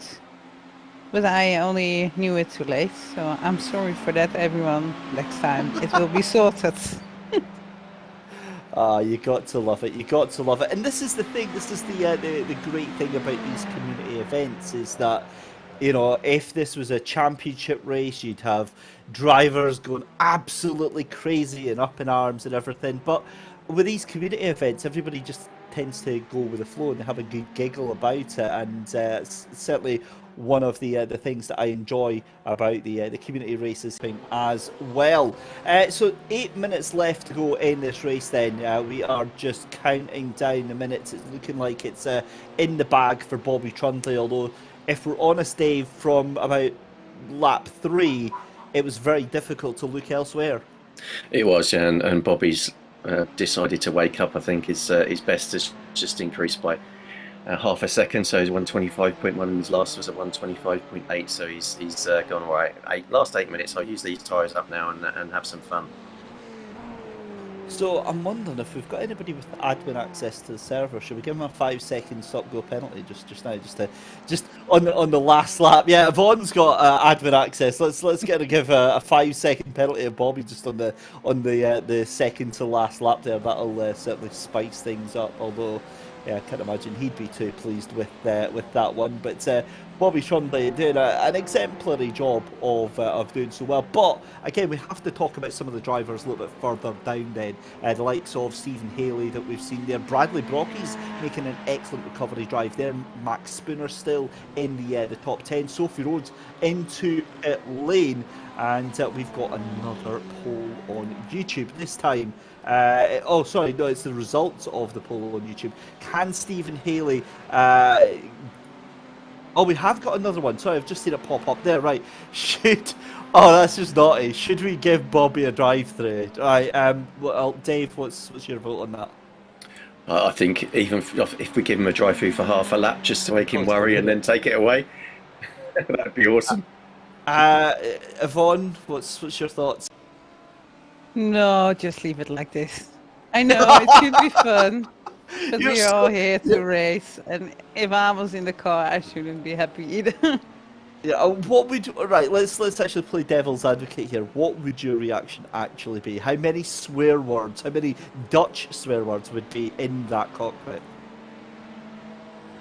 Well, I'm streaming, and I like that my stream everyone can watch. So I will just leave it at oh dear. But I think if you see my face, you know that I want to say something different. Have you ever come close to accidentally blurting out? Yes, and I made something else of it because then I was driving with Thea Musante, Alathea Bussi, and she's streaming as well, and she has a lot of viewers. And we both try not to swear, and then I just make quickly something else from it, but you could hear that it's supposed to be something else. How do you deal with that anger then? Because every sim racer gets it, that moment where you're either wiped out or something doesn't go your way, and you just feel that rage building up. How do you bring yourself down from that level? Well, I just take a deep breath and carry on, but you can definitely see on my face when it's not going well and I'm not very happy with it. Especially with the Gran Turismo, it's a different type of racing and a lot more people are using elbows. And I really needed to get used to it in the beginning. And yeah. If you saw my face the first few races, you could see I was not very happy with all of it. How do you find, as we've got 5 minutes left to go, just a brief segue, how are you finding Gran Turismo 7? I was lucky enough to get a shot of it at one of our broadcasters, Mike Yau's house, and it's fun, but it's a very, very strange game in terms of the physics of it. It is fun, and I like especially the license that you need to get to unlock different kind of things in the game, like the online and all the other stuff that you can do. And then especially younger sim racers or who are just starting with a controller, you can learn before they go online to race. And I think that's a good thing too, especially with Gran Turismo. And yeah, I quite like it. Yeah, and it's really helping blur those boundaries as well in terms of not just simulation, but in terms of racecraft and sportsmanship and all that sort of good stuff. Dave, just coming back to yourself then, 3.5 minutes left to go here on the race here. Just from your personal experience then, what's been the standout moment on Sims for you? What's one of your lasting memories from taking part in a race or watching a race? Actually, almost every race has standout moments. We run a community that's very tight in terms of the overall speed. There's always people to race. Even just last week, taking part in a GT4 race, come together with one of the admins on the first lap, recovered back to fourth, and that was one of the great races around Silverstone that I probably had. It isn't one of my favourite tracks to race around. I like hot lapping on it, don't get me wrong, but it's there's all sorts, driving around the Nordschleife in a proper online sim race for the first time when it was in the first season that I actually did with Simsport Racing at the time. that's 2.5 hours around the Nordschleife is a challenge, shall we say? That's for sure. Especially when you're not in a team, you're doing it on your own. And as I said in the last stream that I did for the GT3s, Steve Proudley and some of the other guys in the group did it for 12 hours. So all these little stories that you get, racing in the community are very important to everybody. That makes you feel part of a community, and you just build on those, and make sure that you learn from those experiences. And like Yvonne says, racing on consoles, because I used to race Forza when I first started, is very different to racing online in PC. With PCs, we in the PC land, take it very, very seriously, and not to say that the console people don't, but it just seems a little bit of a different breed on PC. So it's interesting to race, and all those sort of stories get built on every time you race. It certainly is, and it's again coming from myself and from an older generation. It's PC sim racing wasn't always wasn't around all that much. I mean, back in my day, so I'm born in the 80s, it was the likes of the Amigas and that sort of platform for early racing games. So watching where it is now, it's been incredible watching the entire thing come up from the ground up. I mean, my first, I think I don't know, class it as a sim. Was it Stunt Car Racer? I think it was Jeff Graham that did it, but it was Stunt Car Racer anyway, and it was a semi-realistic stunt car racing game. It was good fun, had physics, all that sort of stuff as well. And I look from that to Jeff Cannon's Grand Prix series. Just an incredible evolution to the fact that we are now, the three of us sitting here virtually talking about a virtual race. If you'd said that was going to happen 15 years ago, I think we all would have been laughing at each other. But by the by, on that one, Bobby Trundley then has won this race. He hasn't crossed the checkered flag yet, but he has just as good as done so. 17 seconds ahead of Sarah Dove coming out the final couple of corners. That's going to be Bradley Brockies that gets put another lap down. It's been an exemplary race for Bobby Trundley from start to finish. Despite all of that chaos, all that carnage right at the start, he's been cool, calm and collected. It's been an exemplary drive from the eTeamBRIT driver, and doing a fantastic job along the way. But the full credit as well to Sarah Dove, who has really held his feet over the flames to this one, bringing that gap down slowly but surely. And if things were slightly different, then we would have had a different race on our hands. But for the eTeamBRIT Simsport Racing International Community Race, it's Bobby Trundley who crosses the line.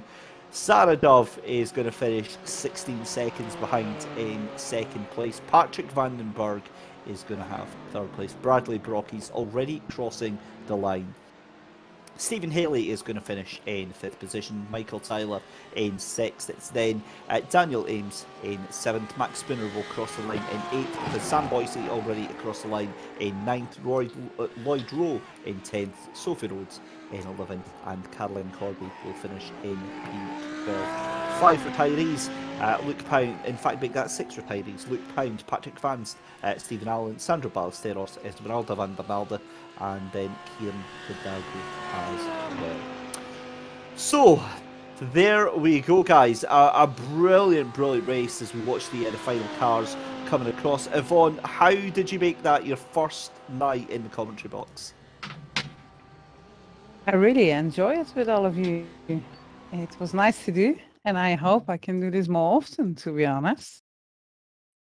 I think you'll be very, very much welcome in here. It's great that you enjoyed it, because we're going to leave you to do all the post-race interviews. Dave Hedges, Dave, what about yourself? How did you enjoy that? Oh, it's good. Yeah, obviously the start of the race didn't help. I think keep the pack together. But it was a shame that Zara didn't manage to get a qualifying lap in, because I think looking at the time, she might have been able to give Bobby a race there. But yeah, obviously there was some good moves up and down the field as usual, as you'd expect. yeah, it's next race. I'm sure will be much better, and we can have some close racing. Oh, fingers crossed. So just to confirm then, Bobby Trundley takes the race win there. Sarah Dove in second place. And then in third, it is Patrick Van Den Berg. We'll give it a minute or so. We'll see if we get any drivers in. And as if by magic, here we go then. We have Mr. Bobby Trundley, our race winner, to come and join us. Bobby Trundley, hello. Hello, how's it going? Hello, we've got a special guest. We've got Yvonne in here. Yvonne's going to be asking you all the questions. Oh dear. Definitely, oh dear. Congratulations. Thank How did you. your race go? Very clean. I got 0x. I think I was one of the only people who got 0x. Yes. So but kept the car clean, you know. Raquel, one of the team's mechanics, the actual team mechanics, helped me out with the setup. So got to give her thanks to her. And it's been fun. It was an interesting start. I wasn't expecting the standing start, but we got it work. Lights to flag pretty much part of the pit stop. But yeah, it was quite fun. Really enjoyed it. Sarah kept me honest at near the end. So yeah, really enjoyed this one. Good little warm up. Nice. Well done. It was interesting to watch, especially the start. That's for sure. And I had you on my list to win because I saw the free practice and I thought, well, I think you have a good shot on it. And Patrick van der Berg also. Then I didn't know Sarah Dove was actually going to join. So I did it. I was shocked, if I'm brutally honest. Because obviously this is the first time I've actually met Sarah or seen Sarah drive. She actually took to it very well. It was a nice, pleasant surprise actually. So she done a fantastic job. Same to say with obviously Bradley and the other guys. You know, it's considering this race was probably a week's notice for everyone. Everyone's done very well. It was quite fun. I really enjoyed it. So yeah. It's good to hear. Well, when we are organizing a league, a championship, are you interested to participate as well, if you can, of course? Yeah, definitely. If there is enough time, obviously because of the British GT stuff going on, definitely would be interested because I actually really enjoyed it and I really enjoy racing on iRacing. So this has brought me back. So I'll probably be doing some more iRacing while everyone else is crashing around me. Oh, that's great to hear. And how is it to drive in the sim compared to in real life racing? So it depends what sim you're using, obviously, and what type of equipment you have. So to compare this to, let's say, the iRacing McLaren to the actual McLaren, the 570 GT4, by the way. I think in the sim you haven't got the fear factor, but the car usually feels about the same. So you got certain aspects of that. It's all right, Bradley's ramming me. But apart from that, you know, it's just it's pretty close. iRacing, I think, is one of the closest sims. See you later. Definitely. Thank you very much. Thank you. There we go then, Bobby Trundley. Thank you very much. Right, let's have a look at who we can. In fact, shall we just bring everyone in and just have a big group conversation? Let's just bring in Stephen Haley. Let's bring in some lassie called Sophia Ronwin. I don't know who she is, but we'll bring her in anyway. Welcome in, Bradley, Sophie, and Stephen. Yvonne's gonna have some questions for you guys. Well, hello, everyone. Congrats for surviving this race. That's for sure. Soph, how did your race go? Not too great. The penalties kind of messed it up for me, and then my own stupid overdriving meant that I think I hit the wall a few times. Yeah, the penalties were quite a thing. Definitely needed more practice. I think I could have enjoyed it a lot more if I'd have been up there battling where my pace was. Yes, I understand that. Well, thanks, Soph. Well done. And I'll speak to you later. Okay, thank you. Bradley, Yes. congrats for surviving this race. How did it go? Yeah, thank you. It's aspect of a top 3 possibility. I think did rather well to come back to, was it 5th or 6th? I think it was. Yeah, I understand that. Well, it's good that you kept going. And how did you find the race further after the penalty to come back? To be fair, I mean, it was coming across other people was pretty good, and to have the little fights that we perhaps we had was also fairly good. But just trying to pound the laps in and try and make the time back up. Yes, well, you did that well. You had some good pace, and it was good to see. There was even a little poll in the YouTube chat. Yeah. If you still would have made the podium or not, to be honest with you, I voted no because I saw that you were very far away and the miracle needed to be happen. But I hope you enjoyed it today. And, yeah, it was good fun. I hope to see you next time. Yep, have a bit of luck. Obviously, if we get this thing going and get all the little kinks ironed out, it should be really a really good series to run. Thank you. Well, I know also that we need to change some things later in the server settings, but it will be all right. And I hope it's going to be a very good season. Yep, I'm sure it will be. Thanks, Yvonne. Thank you. Cheers. There we go. So Stephen Haley there, and that leaves us with one guest to drag down all the way from about 15 rooms up here in Discords. There we go. Let us bring in a very special person who made it look so close towards the end. I believe you've got Sarah Dove. I think she is here too. Sarah Dove. On mute though. Now, before Yvonne, I let you loose, I have to find out as a commentator, is it Sarah Dove or is it Sarah Dove? There's a lot of money resting on this. Well, I don't get my money on it. I know her for a year, 1.5, and then I drive with her and I always call her Sarah. So I probably will do, even if it's not. Oh, she... Yeah, I think she's on mute. Sarah, are you with us tonight? Or maybe having a little bit of voice issues? We'll try and see if we can sort that just now.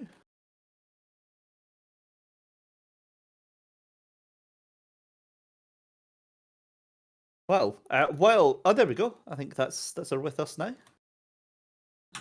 Hello, can you Sarah. hear me? Yes, I can hear you. Congratulations! What a race!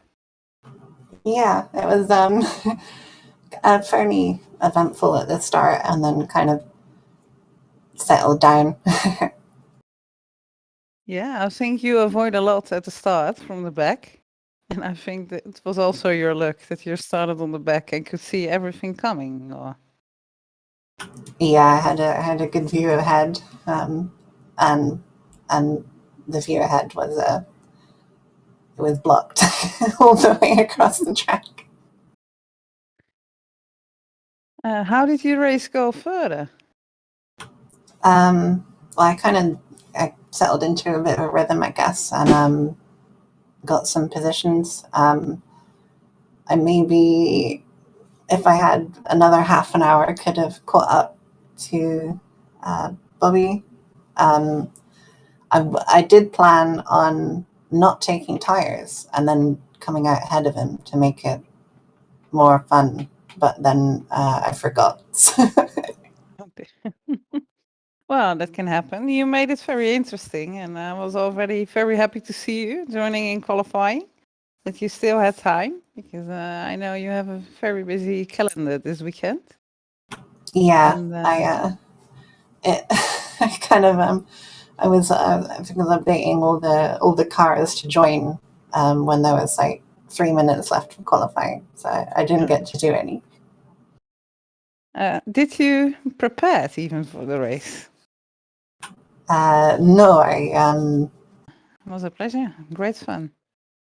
Certainly was, and also a huge thank you to Dave Hedges as well, who had to nip off there for joining us in the commentary box. But that is us done and dusted here for 90 minutes of iRacing here at the Indianapolis Road Circuit. It was a community special night tonight between eTeamBRIT and Simsport Racing International. The first of very many from what Yvonne has alluded to earlier on. But on behalf of myself, David Christie, Yvonne Houffelaar from eTeamBRIT, and from Dave Hedges in the commentary box, from everyone, to say a huge thank you to Steve Proudley behind the scenes for the camera work. Huge thank you to all of you at home out there for watching. Best of luck to Yvonne as she makes her way behind the wheel of a real life race car in the next couple of weeks, and have a wonderful, wonderful weekend. Keep an eye on the SSRI socials for more up-to-date news, and check out and follow everything eTeamBRIT related over on Twitter and Facebook. Until next time, guys, take care, and we'll see you soon.